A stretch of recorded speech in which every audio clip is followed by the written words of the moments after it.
নমস্কাৰ এনি টকছলৈ আপোনালোক সকলোকে স্বাগতম জনাইছো। আজি বাংলাদেশত গঠন হ'ব নতুন ৰাজনৈতিক দল। ছাত্ৰ নেতাসকলে গঠন কৰিব এই নতুন ৰাজনৈতিক দলৰ। এতিয়া চিন্তিত হৈ পৰিছে বাংলাদেশৰ ইউনুছৰ চৰকাৰ। জনাইছো আপোনালোকক সবিশেষ।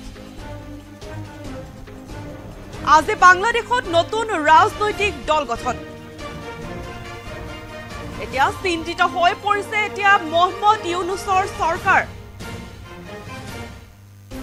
ঘোষণা হ'ব ছাত্ৰ নেতা নাহিদ ইছলামৰ নেতৃত্বত নতুন ৰাজনৈতিক দলৰ। অস্থিৰ বাংলাদেশত ছাত্ৰ নেতা নামিল এতিয়া সক্ৰিয় ৰাজনীতিত।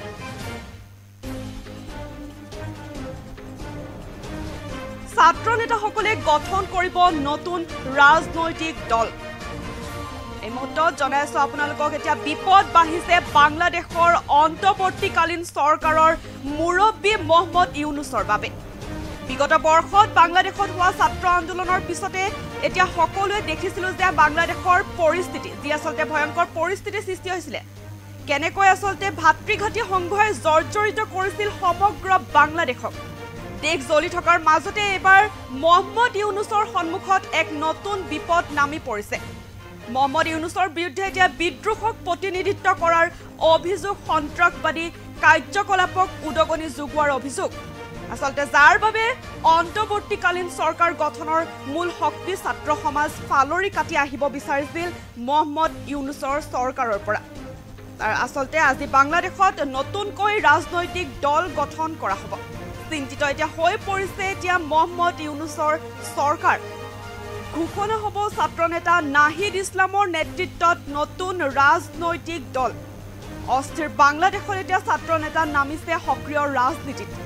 ছাত্ৰ নেতাসকলে গঠন কৰিব নতুন ৰাজনৈতিক দলৰ। আজিৰ নতুন ছাত্ৰ নেতাসকলে নতুনকৈ গঠন কৰিব নতুন ৰাজনৈতিক দলৰ।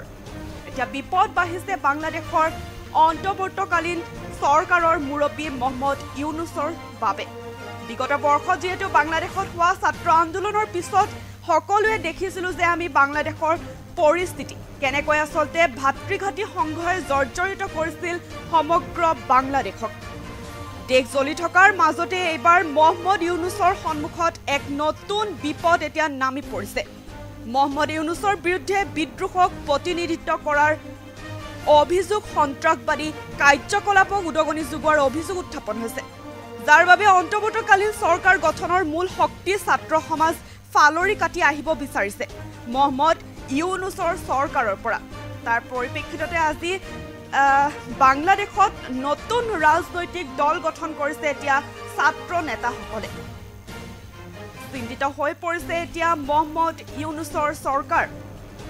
ঘোষণা হ'ব ছাত্ৰ নেতা নাহিদ ইছলামৰ নেতৃত্বত নতুন দল। অস্থিৰ বাংলাদেশত ছাত্ৰ নেতা নামিল এতিয়া সক্ৰিয় ৰাজনীতিত। ছাত্ৰ নেতাসকলে গঠন কৰিব নতুন ৰাজনৈতিক দল।